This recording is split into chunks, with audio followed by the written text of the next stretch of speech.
والصلاة والسلام على عباده الذين اصطفى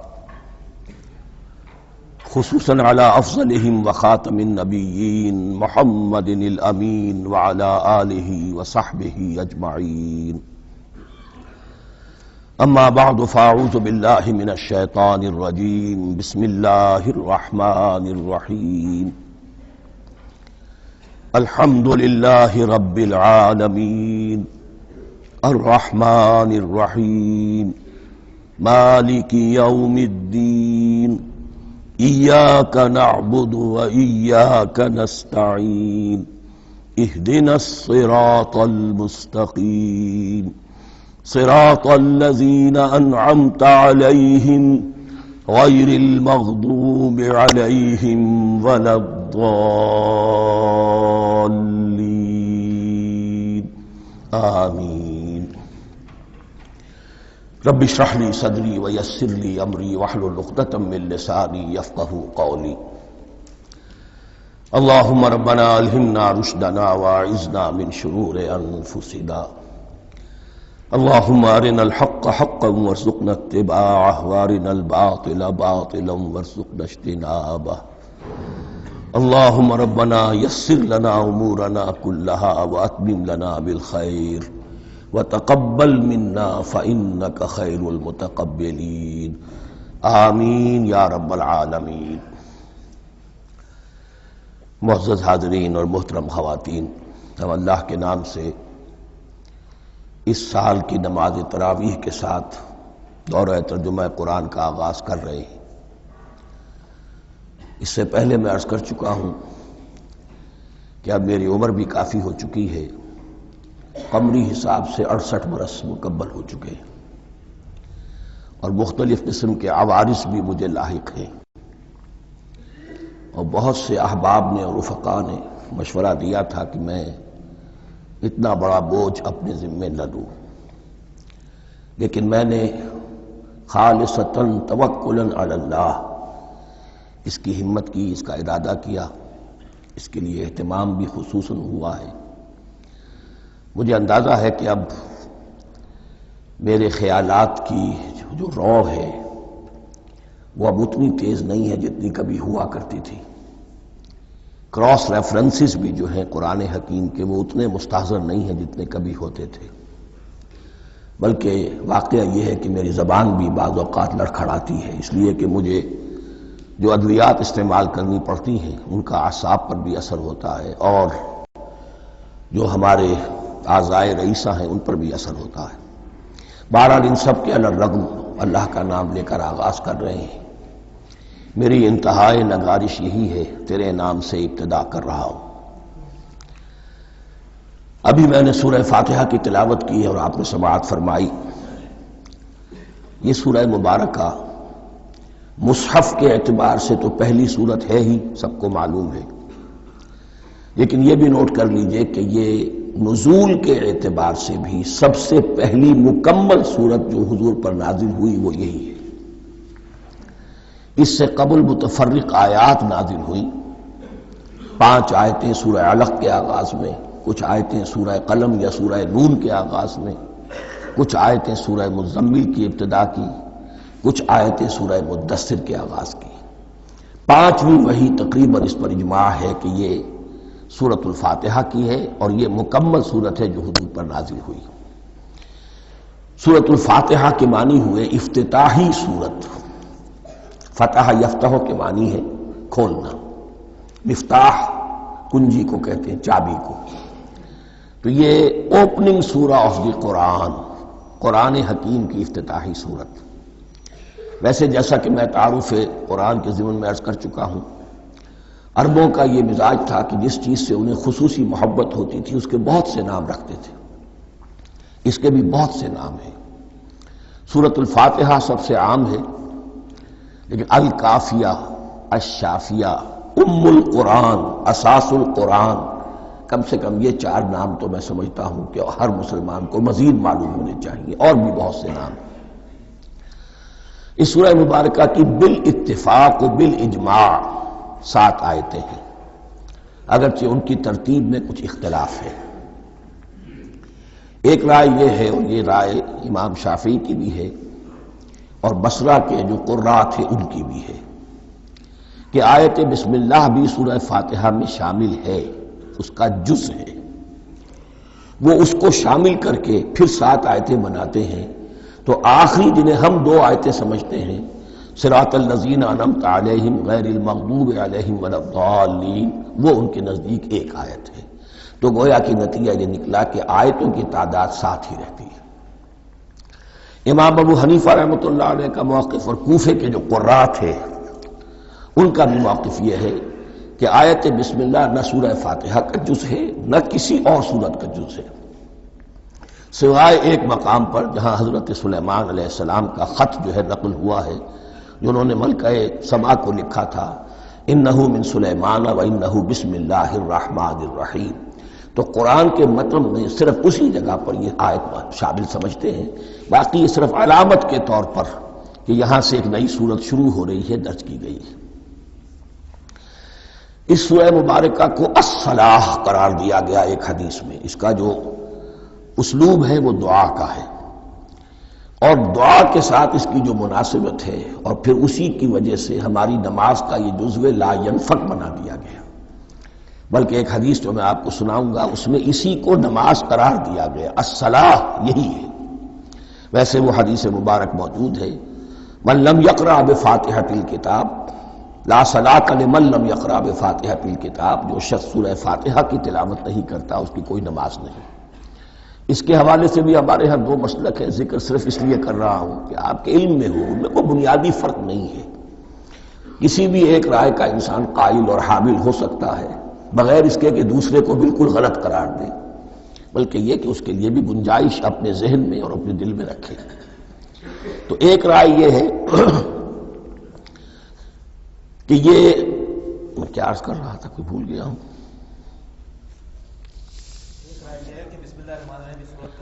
جی، اور دوسری آیت یہ ہے کہ اس کا حصہ نہیں ہے، اسی اعتبار سے یہ کہ یہ سورہ مبارکہ نماز میں پڑھی جانی ضروری ہے، لا صلاۃ لمن لم یقرأ بفاتحۃ الکتاب۔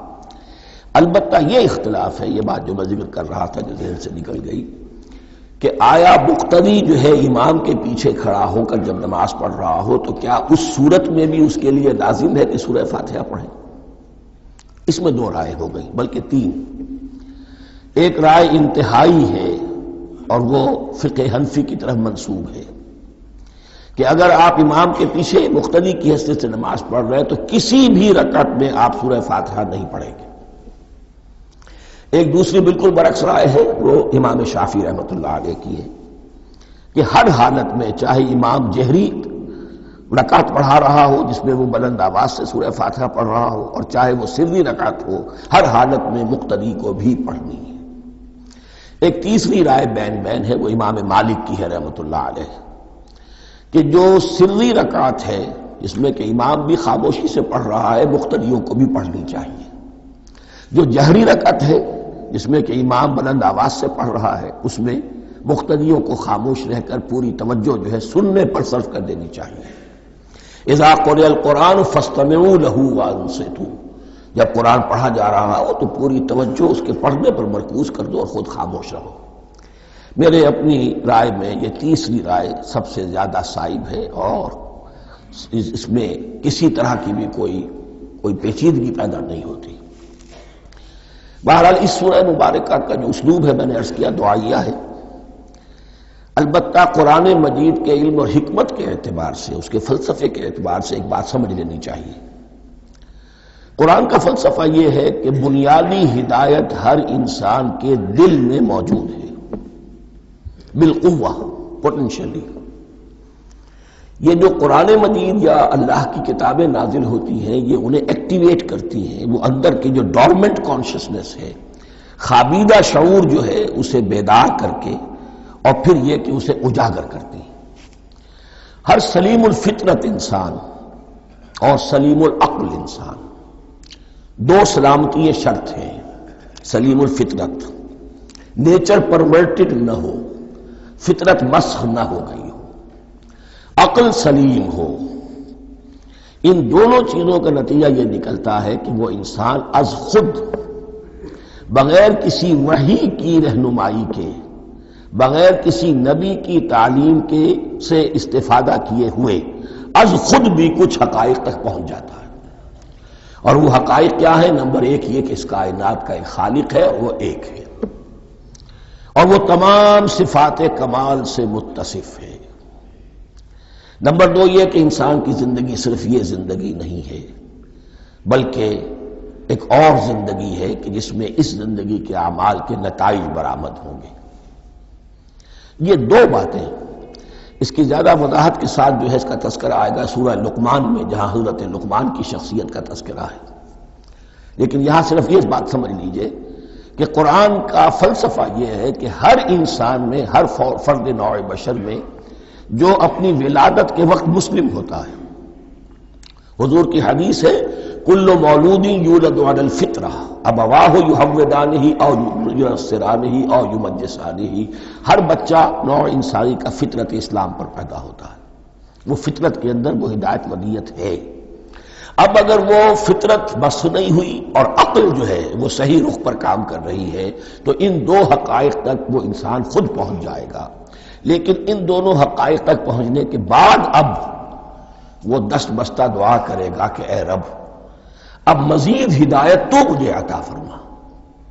ایک تو یہ کہ میں کیا کروں کیا نہ کروں، میری عقل اس میں ٹھوکر کھا سکتی ہے، میں کسی اچھی چیز کو بری سمجھ سکتا ہوں، کسی بری کو اچھی سمجھ سکتا ہوں، تو مجھے صحیح راستہ، صحیح راہ ہدایت پر چلا۔ یہ دعا ہے جو انسان کرتا ہے جبکہ وہ ایمان باللہ اور ایمان بالآخرہ تک خود پہنچ چکا ہوتا ہے، اور یہ سمجھتا ہے کہ صحیح زندگی کا رخ یہی ہے کہ جس رب کو میں نے پہچانا ہے کہ وہ اس کائنات کا خالق ہے اور مالک ہے اور رب ہے، میں اس کی بندگی کروں، اس کی اطاعت کروں، اس کا حکم مانوں، اس کے راستے پر چلوں۔ لیکن وہ راستہ کون سا ہے؟ اس کے لیے پھر دست بدعا ہوتا ہے کہ پروردگار تو میری رہنمائی فرما۔ یہ مقام ہے کہ جہاں آپ سمجھ لیجئے اپنے آپ کو بھی آج اس جگہ پر تصور کرتے ہوئے پھر اس سورہ مبارکہ کو پڑھیے کہ آپ اس مقام پر اللہ کے فضل و کرم سے پہنچ چکے ہیں کہ اللہ کو آپ نے پہچان لیا اور اس کی توحید کو جان لیا، اس کی جملہ صفات کمال سے آپ واقف ہو گئے، آپ یہ بھی جان گئے کہ بڑھ کر اس کے حضور میں حاضر ہونا ہے اور وہ حساب کتاب لے گا۔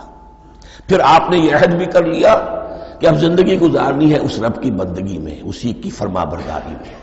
اب یہاں کھڑے ہو کر آپ پوچھتے ہیں کہ اللہ مجھے وہ تفصیلی ہدایت عطا فرما، ایسا نہ ہو کہ کبھی میں کسی راستے پر چلتا ہوا کسی پگڈنڈی پر مڑ جاؤں اور وہ تھوڑی سی جو ڈیوییشن ہو میرے راستے کی وہ میری عاقبت کو برباد کر دے۔ یک لحظہ غافل گشتم و صد سال راہم دور شد، اس لیے کہ ہوتا یہی ہے سیدھے راستے سے ذرا سی کوئی پگڈنڈی جو ہے تھوڑے سے اینگل پر نکلی ہے، لیکن جب چلتے جائیں گے آپ تو جتنا آگے بڑھیں گے اس پر، اس راہ صراط مستقیم سے آپ اتنے ہی زیادہ دور ہوتے چلے جائیں گے۔ یہ ہے قرآن مجید کی حکمت اور فلسفے کے اعتبار سے اس سورہ مبارکہ کا مقام۔ اب آئیے ہم بسم اللہ کرتے ہیں۔ بسم اللہ الرحمن الرحیم، شروع کرتا ہوں میں اللہ کے نام سے جو رحمان اور رحیم ہے۔ اس پر کچھ گفتگو ہو چکی ہے تعارف قرآن کے ضمن میں کہ رحمان اور رحیم دو نام ہیں کہ جو رحمت کے مادے سے نکلتے ہیں۔ رحمان میں اللہ تعالیٰ کی رحمت کا جوش ہے، جانی کیفیت، طوفانی کیفیت، اور رحیم میں اللہ تعالیٰ کی رحمت کا دوام اور تسلسل۔ یہ دونوں کیفیات اللہ کی رحمت میں بیک وقت موجود ہیں، جس کا ہم تصور نہیں کر سکتے۔ ہم سمندر کو دیکھتے ہیں، متلاطم سمندر ہے، اس میں ہیجان ہے، طوفان ہے۔ دریا کو دیکھتے ہیں کہ وہ سکون کے ساتھ چل رہا ہے، خاموشی سے چل رہا ہے، بہہ رہا ہے، بس تسلسل کے ساتھ بہہ رہا ہے۔ ہم ان دونوں کیفیات کو علیحدہ علیحدہ دیکھتے ہیں تو ہمارا ذہن ان دونوں کو بیک وقت اس کا تصور نہیں کر سکتا، تخیل ممکن نہیں۔ لیکن اللہ کی رحمت کی یہ دونوں شانیں مستقلاً ہر وقت موجود ہیں، بیک وقت، اسی لیے ان دونوں کے درمیان کہیں حرف عطف نہیں آئے گا۔ بسم اللہ الرحمن الرحیم، الحمدللہ رب العالمین، کل حمد، اور حمد کو ذہن میں رکھ لیجئے، حمد مساوی ہے تعریف جمع شکر۔ عام طور پر ترجموں میں ایک لفظ لایا جاتا ہے، کل تعریف اللہ کے لیے، یہ کافی نہیں ہے۔ تعریف آپ کسی شے کی کر سکتے ہیں جس میں کوئی حسن ہے، خوبی ہے، کسی بھی اعتبار سے، خواہ آپ کو اس کے حسن و خوبی سے کوئی فائدہ حاصل نہیں ہو رہا۔ ایک پھول ہے، بہت خوبصورت ہے، بس ٹھیک ہے، خوبصورت ہے، آپ نے کہا، تعریف کر دی۔ شکر کرتے ہیں آپ اس شے کا جس سے آپ کو کوئی فائدہ پہنچا ہو، استفادہ ہوا ہو، آپ کی کوئی ضرورت پوری ہوئی ہو، آپ کی کوئی مشکل رفع ہوئی ہو۔ اور آپ دیکھیں گے کہ حمد میں یہ شکر کا پہلو غالب ہے۔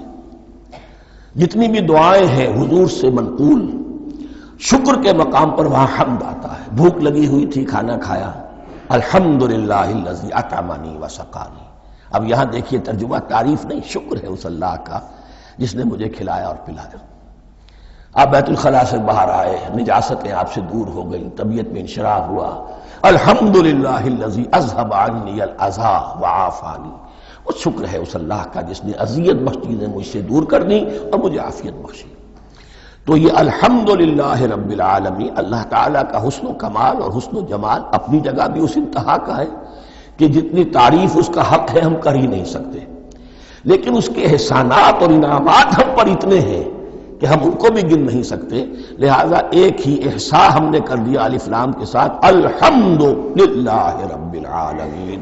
تمام تعریفیں اور کل شکر اللہ کے لیے ہیں کہ جو تمام جہانوں کا پروردگار ہے، رب ہے، مالک ہے۔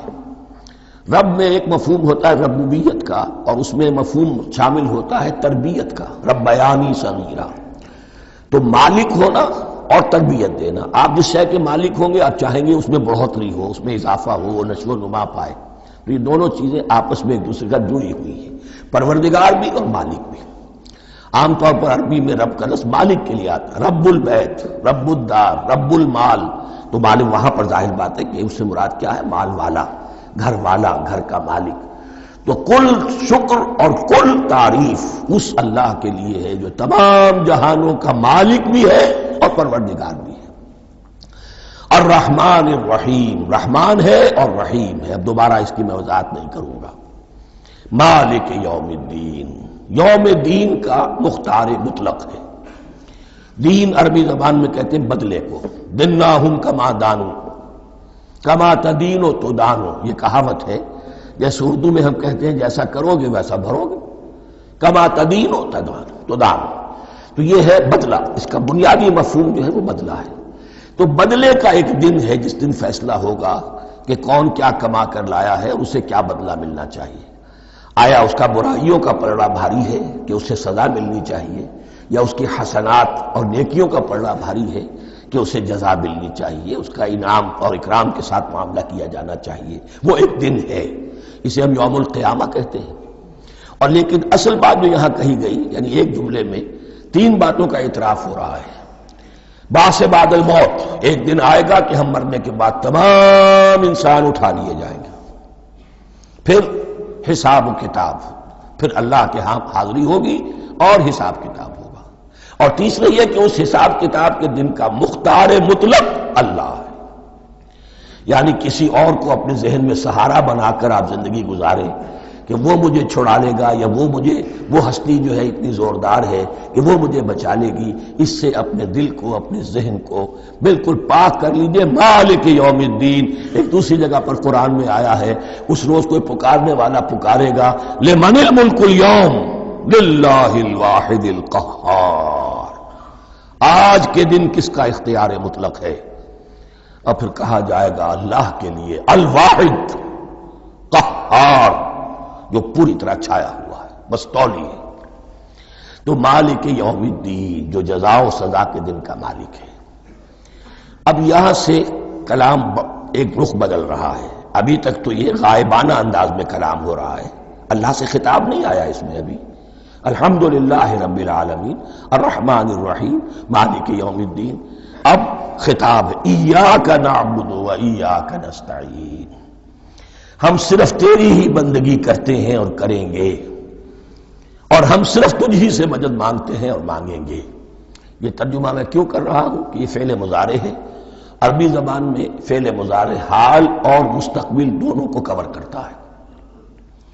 کا جو ہے مفعول فاعلی جو ہے، مفعول جو ہے اس میں ضمیر مفعولی اسے پہلے لا کر حشر کا مضمون پیدا ہو گیا۔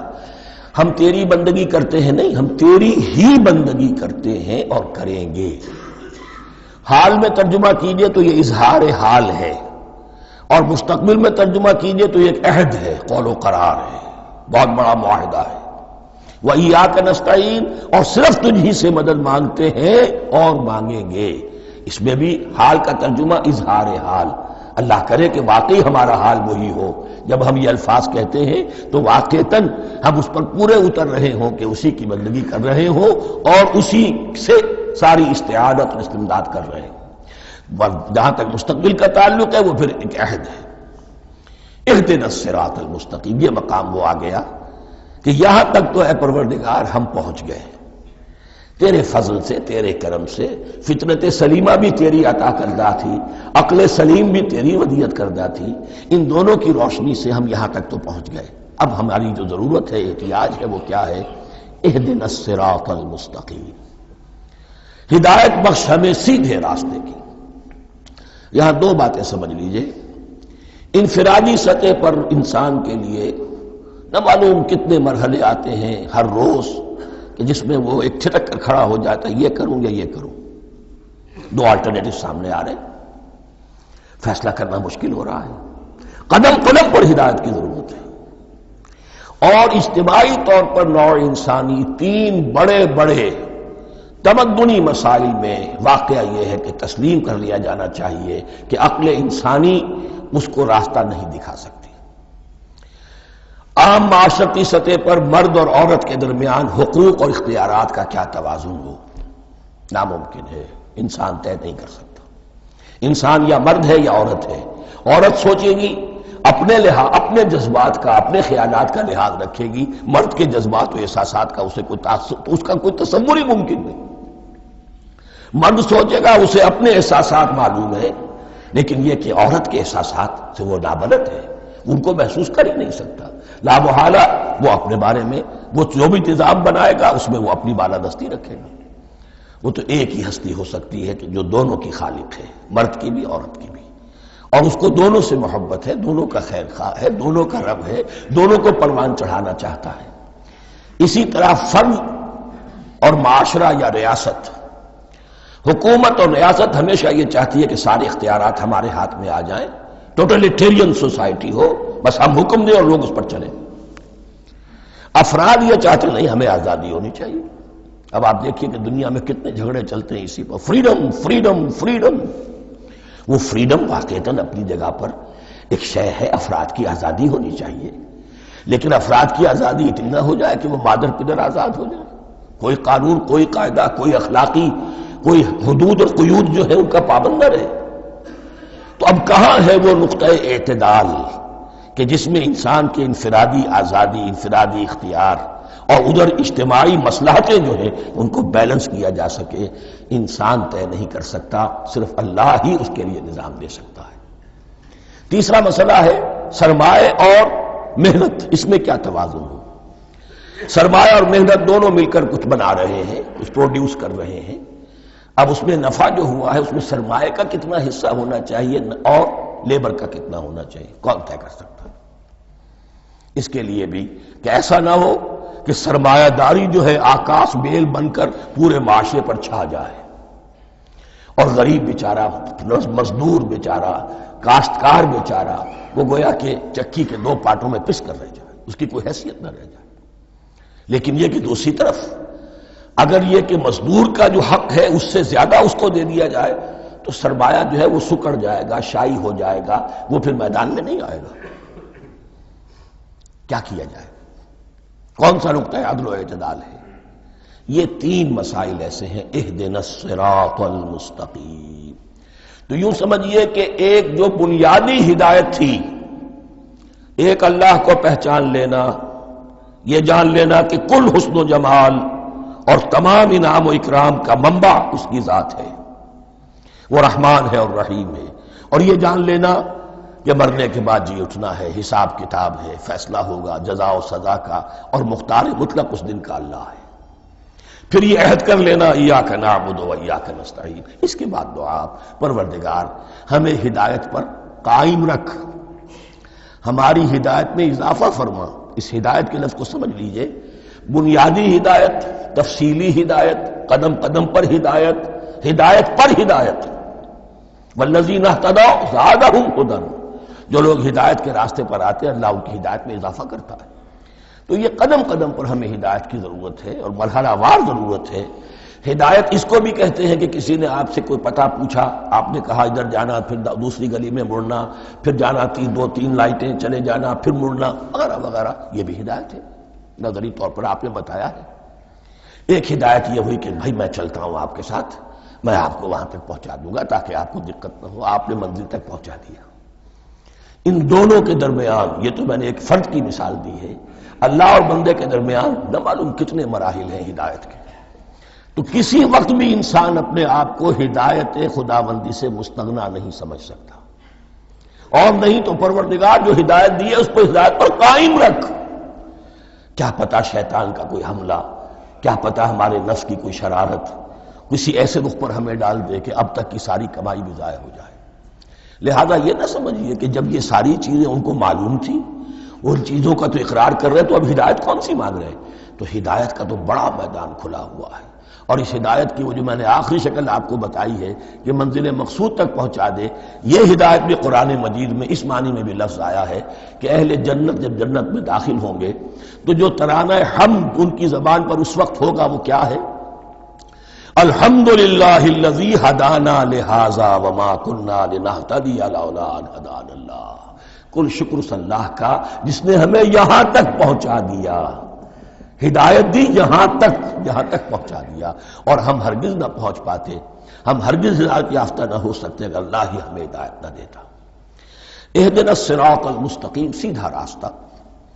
صراط الذین انعمت علیہم، اب اس کی مزید وضاحت ہے. راستہ اس کا ان لوگوں کا جن پر تیرا انعام ہوا. یہ کون لوگ ہیں؟ اس کی وضاحت آپ کو ملے گی سورہ نساء میں.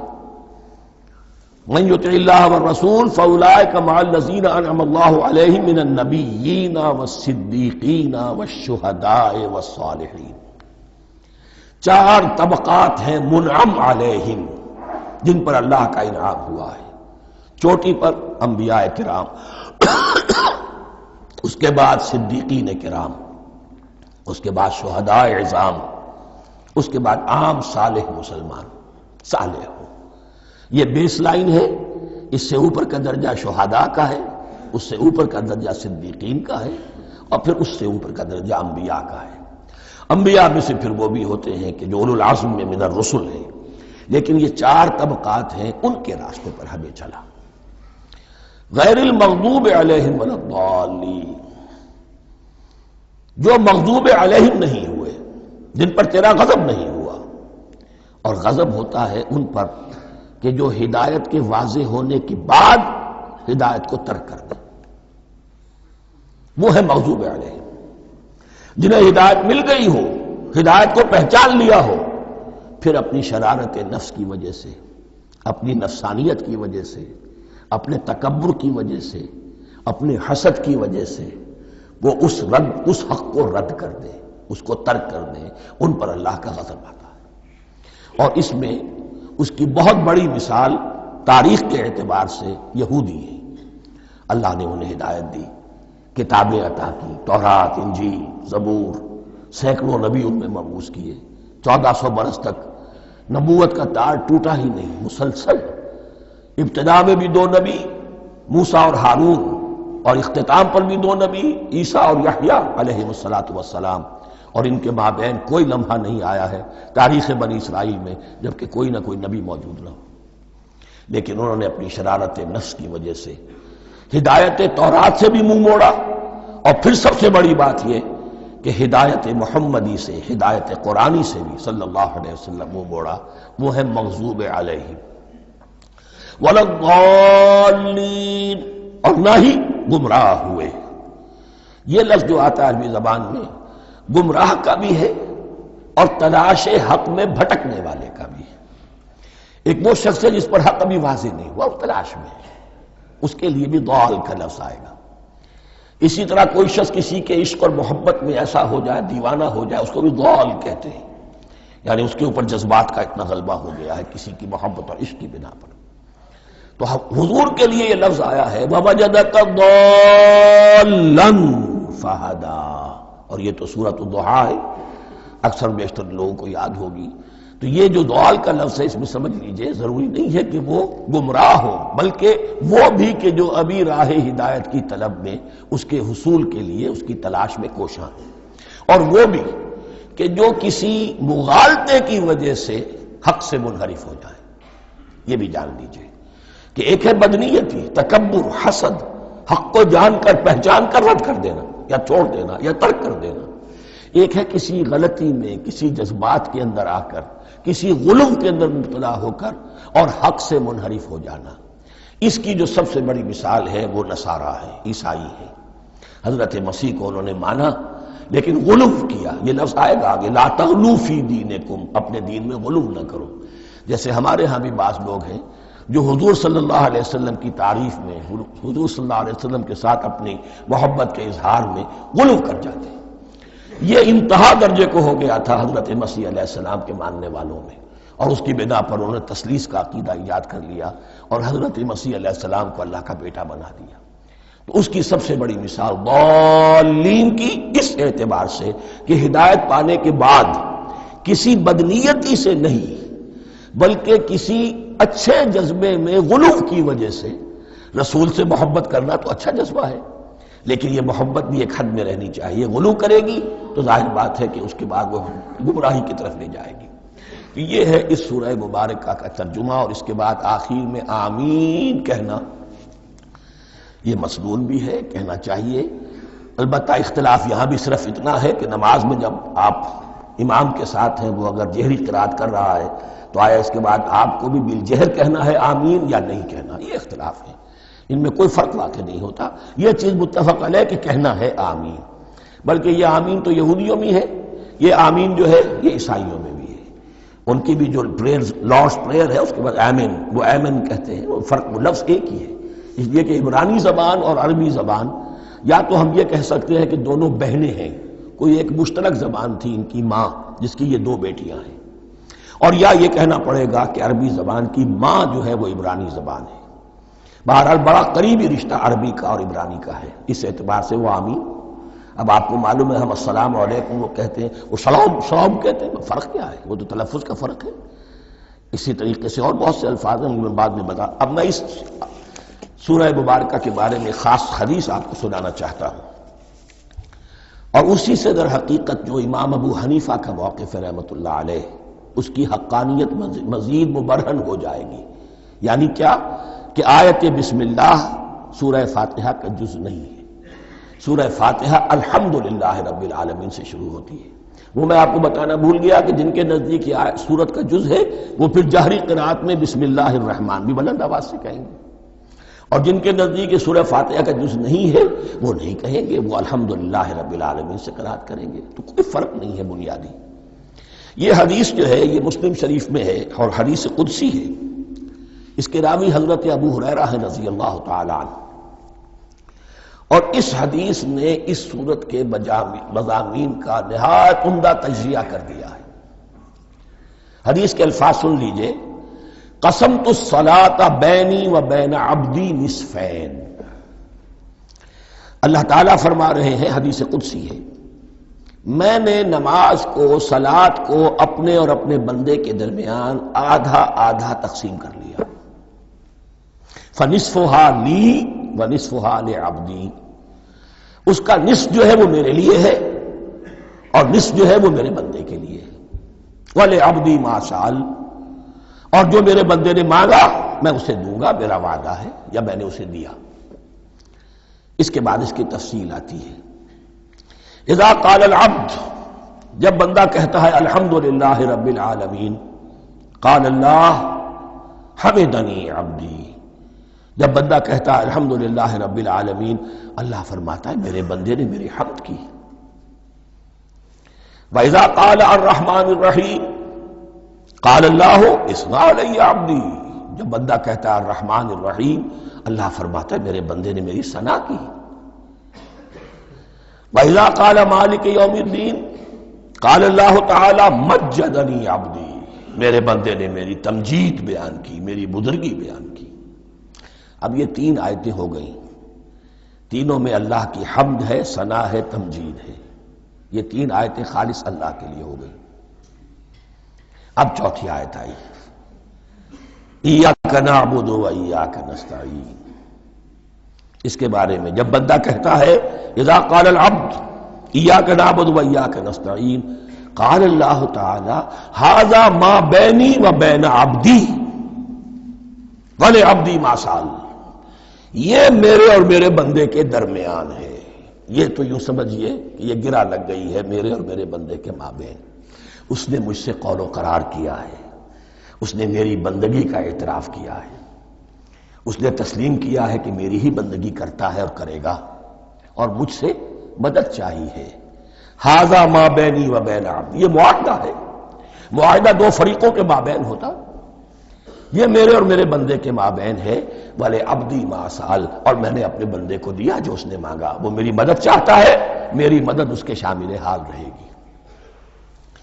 فَإِذَا قَالَ، اور جب بندہ کہتا ہے اهْدِنَا الصِّرَاطَ الْمُسْتَقِيمَ صِرَاطَ الَّذِينَ أَنْعَمْتَ عَلَيْهِمْ غَيْرِ الْمَغْضُوبِ عَلَيْهِمْ وَلَا الضَّالِّينَ، قَالَ اللَّهُ تَعَالَى هَذَا لِعَبْدِي وَلِعَبْدِي مَا سَأَلَ۔ یہ تین آیتیں یہ میرے بندے کے لیے ہیں۔ اهْدِنَا الصِّرَاطَ الْمُسْتَقِيمَ، اسی صراط مستقیم کی وضاحت ہے مثبت، صراط الذین انعمت علیہم، اسی صراط المستقیم کی وضاحت ہے منفی انداز میں، غیر المغضوب علیہم ولا الضالین۔ یہ سب میرے بندے کے لیے ہے، اور میں نے اپنے بندے کو دیا جو اس نے مانگا۔ اس کو میں نے ایک مرتبہ یہ ترازو کی شکل میں اس کو لکھوایا تھا۔ دیکھیے یہ ایاک نعبد و ایاک نستعین، یہ ہے وہ ترازی کی وہ ڈنڈی۔ واو جو ہے ایاک نعبد و ایاک نستعین، واو جو ہے گویا کہ وہ مٹھ ہے جس سے کہ ترازو کو پکڑا جاتا ہے۔ ادھر ایک پلڑا ہے جس کی تین آیتیں ہیں، الحمدللہ رب العالمین الرحمن الرحیم مالک یوم الدین۔ اس کا نتیجہ کیا نکلا؟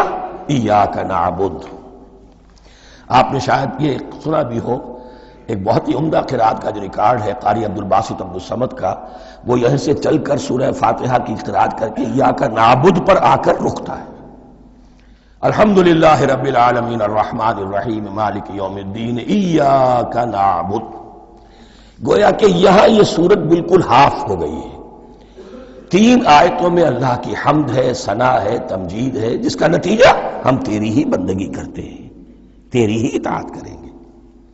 لیکن اب اس کے بعد سوال ایاک نستعین، اسی کی جو استعانت کیا درکار ہے ہمیں؟ ہدایت۔ ہدایت سب سے بڑی استعانت ہے، ہدایت ہی تو سب سے بڑی مدد ہے۔ اهدنا الصراط المستقیم صراط الذین انعمت علیہم غیر المغضوب علیہم ولا الضالین۔ یہ ایاک نستعین کے حکم کے ساتھ یہ تین آیتیں آ گئیں، اهدنا الصراط المستقیم صراط الذین انعمت علیہم غیر المغضوب علیہم ولا الضالین۔ قسمت الصلاة بینی و بین عبدی نصفین فنصفها لی ونصفها لعبدی ولعبدی ما سأل۔ اللہ تعالیٰ اس سورہ فاتحہ کا جو اصل مفہوم ہے وہ بھی ہمارے ذہنوں پر، ہمارے شعور کی سطح پر اسے اجاگر کیے رکھے، ہمیں توفیق دے کہ جب بھی پڑھیں، جب بھی سنیں تو وہ قیمت اگر ہو جائے۔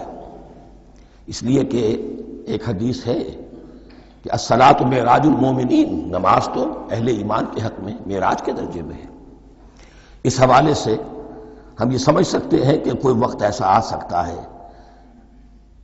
کہ انسان کو واقعتاً، روح انسانی واقعتاً اللہ کے یہ جواب سنے۔ انہونی بات نہیں ہے، ہوتا ہے خطاب آخر، اٹھتا ہے حجاب آخر، کرتے ہیں خطاب آخر، یہ تو ہوتا ہے۔ مخاطبہ الہی ہے تو میں نے عرض کیا کہ ثابت ہے، مخاطبہ، محادث اور تحدیث اللہ بندوں سے کلام کرتا ہے۔ اب آئیے بسم اللہ الرحمن الرحیم، اب یہ سورہ بقرہ شروع ہو رہی ہے۔ سورۃ البقرہ جو 286 آیات پر مشتمل ہے، تقریباً 2.5 پاروں پر پھیلی ہوئی ہے۔ ہر شخص جانتا ہے کہ یہ قرآن حکیم کی حجم کے اعتبار سے سب سے بڑی سورت ہے، لیکن یہ معاملہ صرف حجم کا نہیں ہے۔ نبی اکرم صلی اللہ علیہ وسلم نے اسے سنام القرآن قرار دیا ہے۔ آپ نے فرمایا لِكُلِّ شَيْءٍ سَنَامٌ، ہر چیز کی ایک چوٹی ہوتی ہے، جیسے اونٹ کا کوہان ہوتا ہے۔ وسنام القرآن البقرہ، سنام القرآن، قرآن کی چوٹی جو ہے وہ سورۃ البقرہ ہے۔ یہ نوٹ کر لیجئے جو میں نے کل آپ کو جو مختلف مکی اور مدنی صورتوں کے گروپوں کے بارے میں بتایا تھا کہ یہاں سے اب پہلی منزل بھی شروع ہو رہی ہے اور پہلا گروپ بھی شروع ہو رہا ہے، اور اس کے ساتھ جو اگلی صورت آئے گی وہ اس کا جوڑا ہے، سورہ آل عمران، جس کی سب سے نمایاں علامت یہ نوٹ کیجئے، یہ بھی الف لام میم سے شروع ہوئی، اگلی بھی الف لام میم سے شروع ہوگی۔ اس کے بعد دو صورتیں مدنی اور ہیں، لیکن ان دونوں میں نہ حروف مقطعات ہے نہ کوئی اور تمہیدی کلام ہے، براہ راست خطاب سورہ نساء میں یا ایھا الناس اور سورہ مائدہ میں یا ایھا الذین آمنوا، کوئی تمہیدی بات نہیں، کوئی حروف مقطعات نہیں، براہ راست خطاب۔ وہ ایک جوڑا ہے سورہ نساء اور سورہ مائدہ، اور یہ ایک جوڑا ہے سورہ بقرہ اور سورہ آل عمران۔ سورہ بقرہ اور سورہ آل عمران کو نبی اکرم صلی اللہ علیہ وسلم نے الزہراوین بھی قرار دیا ہے۔ زہرا کہتے ہیں بڑی روشن چیز کو، یہ حضرت فاطمہ رضی اللہ تعالی عنہ کے نام کے ساتھ آتا ہے، فاطمۃ الزہراء، تو زہرا بہت روشن دمکتی ہوئی شے۔ الزہراوین، یہ دو نہایت دمکتی ہوئی صورتیں ہیں جو قیامت کے دن دو بدلیوں کی شکل میں ظاہر ہوں گی، حضور نے فرمایا، اور جو لوگ ان صورتوں سے محبت کرتے تھے ان پر سایہ کریں گے۔ اللہم ربنا اجعلنا منہم، ہمیں اللہ تعالیٰ ان میں شامل فرما دے۔ اس سورہ مبارکہ کو دو حصوں میں تقسیم سمجھیے۔ ویسے تو یہ کہ رکوع آئیں گے، پارے بھی بدلیں گے اس میں، لیکن حصے دو ہیں۔ پہلے حصے میں اصل روح سخن سابقہ امت مسلمہ سے ہے، یہود سے، بنی اسرائیل سے۔ دوسرے حصے میں اصل خطاب موجودہ امت مسلمہ سے ہے، امت محمد سے صلی اللہ علیہ وسلم۔ پہلے حصے میں 18 رکوع ہیں لیکن آیات 152 ہیں، دوسرے حصے میں 22 رکوع ہیں لیکن آیات 134 ہیں۔ گویا کہ اس سے آپ کو توازن نظر آئے گا کہ اگرچہ ادھر رکوعوں کی تعداد کم ہے 18 لیکن آیات کی تعداد زیادہ ہے 152، دوسرے حصے میں رکوعوں کی تعداد زیادہ ہے 22 لیکن آیات کی تعداد 134۔ اسی لیے اس کا ایک نام میں نے تجویز کیا ہے، وہ اس لیے تاکہ کچھ حقائق آپ کے ذہنوں میں ان ناموں کے حوالے سے بھی انشاءاللہ محفوظ ہو جائیں گے۔ سورۃ الامتین، دو امتوں کی سورت، اس لیے کہ تقریباً نصف اس کی ساری بحث جو ہے، مرکزی بحث، وہ سابقہ امت مسلمہ بنی اسرائیل، اور دوسرا نصف اس میں سارا خطاب وہ ہے موجودہ امت مسلمہ یعنی امت محمد صلی اللہ علیہ وسلم۔ اس کا جو پہلے 18 رکوع ہیں یا پہلا حصہ ہے، اس کے اندر ڈویژن فردر ہوگی ورٹیکل، عمودی، پہلے 4 رکوع، پھر 10 رکوع، پھر 4 رکوع۔ لیکن جو 22 رکوع ہیں دوسرے حصے کے، دوسرے نصف کے، اس میں ڈویژن جو ہے جو ہاریزونٹل ہے، وہ افقی تقسیم ہے، عمودی نہیں، افقی۔ وہ میں بعد میں بیان کروں گا جب ہم وہاں پہنچ جائیں گے۔ ان کو پہلے سمجھ لیجئے کہ اس پہلے حصے کی جو تقسیم میں نے کی ہے، پہلے 4 رکوع، پھر 10 رکوع اور پھر 4 رکوع۔ پہلے 4 رکوع یوں سمجھیے کہ پورے قرآن مجید کے لیے اس کی حکمت اور فلسفے کا جو حصہ مکی قرآن میں بیان ہو چکا تھا اس کا خلاصہ ہے۔ جب یہ صورت نازل ہو رہی ہے تو یہ تو مدینہ میں حضور تشریف لا چکے ہیں، 12-13 سال جو ہے گزر چکے ہیں، اور ان 12-13 سالوں کے دوران 2/3 قرآن نازل ہو چکا ہے۔ اس میں جو بھی حکمت، فلسفہ اور بنیادی دعوت، یہ جو چیزیں مکی قرآن میں بیان ہوئی، ان کا خلاصہ نچوڑ نکال کر یہاں 4 رکوعوں میں رکھ دیا گیا۔ اگرچہ ان میں بھی جب گہرائی میں آپ دیکھیں گے تو روح سخن جو ہے وہ بنی اسرائیل کی طرف ہے، وہ میں بعد میں عرض کروں گا، لیکن اضافی طور پر یہ سمجھ لیجئے کہ پورے مکی قرآن کے حکمت اور پیغام کا خلاصہ ان 4 رکوعوں میں۔ پھر 10 رکوع ہیں جن میں براہ راست خطاب ہے سابقہ امت مسلمہ، یا بنی اسرائیل۔ اس کے بھی 2 حصے ہیں۔ پہلے ایک رکوع میں دعوت ہے، بڑا انداز اس کا بڑا پیارا ہے، اس میں دعوت ہے، ایمان لاؤ محمد پر صلی اللہ علیہ وسلم۔ اور اس کے بعد 9 رکوع ہیں ملامت کے، ملامت، تنقید، تم نے یہ کیا اور یہ کیا اور یہ کیا، ہم نے یہ احسان کیے، یہ احسان کیے، یہ احسان کیے، تم نے یہ ناشکری کی، یہ ناشکری کی، یہ ناشکری کی۔ اور اس سب کا نتیجہ آخری 4 رکوعوں میں ہے کہ اب تمہیں اس منصب سے معزول کیا جا رہا ہے جس پر تم 2000 برس تک فائز رہے ہو، اور تمہیں ہٹا کر اب ایک نئی امت محمد کی شکل میں جو وجود میں آ چکی ہے صلی اللہ علیہ وسلم، اسے اس پر فائز کیا جا رہا ہے۔ اور اس کی علامت کے طور پر اسے میں کہا کرتا ہوں کورونیشن، تاج پوشی۔ ایک امت معزول، دوسری امت اس کا نصب ہو رہا ہے، اس کی تاج پوشی کے لیے سمبل، علامت کیا ہے؟ قبلہ تحویل۔ وہ قبلہ یروشلم سابقہ امت کا قبلہ اب ادھر رخ نہیں ہوگا، اب اہل توحید کا قبلہ یہ مکے کی طرف ہوگا، بیت اللہ کی طرف ہوگا۔ تو تحویل قبلہ کا مضمون ہے جو ان 4 رکوعوں میں آتا ہے۔ تو یہ میں نے تھوڑی سی تمہید جو ہے آپ کے سامنے رکھ دی ہے۔ اب بسم اللہ کیجئے۔ بسم اللہ الرحمن الرحیم۔ الف لام میم۔ الف لام میم یہ حروف مقطعات ہیں، یہ علیحدہ علیحدہ پڑھے جاتے ہیں، علم نہیں پڑھ سکتے اس کو۔ الف لام میم، ہا میم، ہا علیحدہ میم علیحدہ، اگرچہ لکھے ہوئے ہوتے ہیں جڑے ہوئے، کاف ہا یا عین صاد لکھے ہوئے جڑے ہوئے، پڑھے جائیں گے علیحدہ علیحدہ، قطع علیحدہ کرنا۔ تو حروف مقطعات ان کے بارے میں ایک بات تو جو ہے اجماعی ہے، سب کے نزدیک مسلم ہے، ان کا کوئی حتمی مفہوم اور ان کے حتمی معنی کسی کو معلوم نہیں سوائے اللہ اور اس کے رسول کے۔ اس معنی میں یوں بھی کہا گیا یہ کوڈ ورڈز ہیں،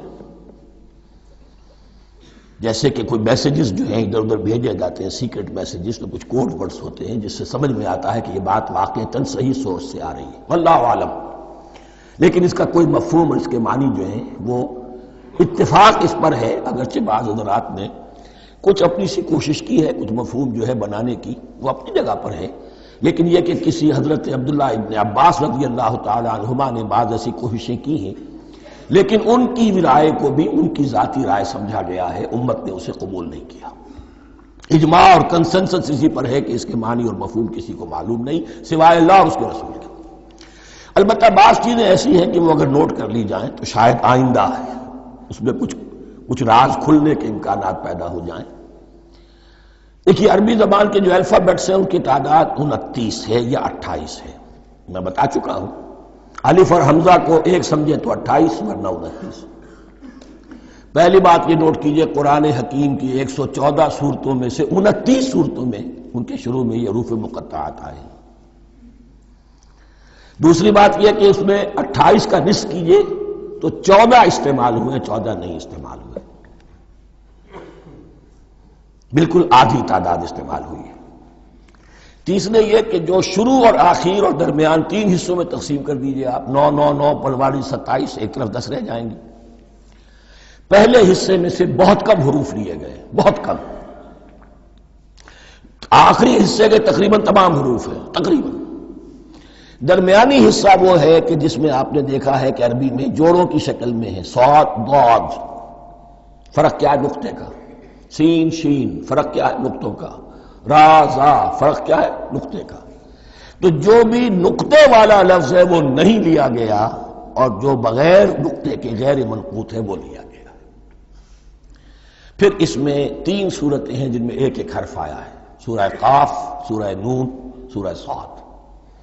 پھر صورتیں ہیں جن میں 2 آئی ہیں، جن میں 3 آئے ہیں، پھر 4 آئے ہیں، 2 ہی صورتیں ہیں جن میں 4 ہیں، اور 2 ہی صورتیں جن میں 5 ہیں۔ تو یہ ہے صرف کیوں سمجھئے کہ اعداد و شمار، اس کے حوالے سے کچھ آدمی غور کرے تو شاید کوئی بات نکلے۔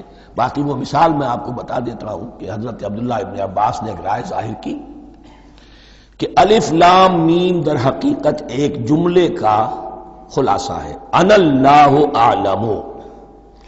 پہلا لفظ انا، اس کا الف لے لیا، درمیانی لفظ اللہ، اس کا درمیانی لام لے لیا، تیسرا لفظ اعلم، یہ آخری لفظ ہے، آخری حرف میم لے لیا، انا اللہ اعلم، میں اللہ جانتا ہوں، واللہ اعلم، واقعتاً اللہ ہی جانتا ہے۔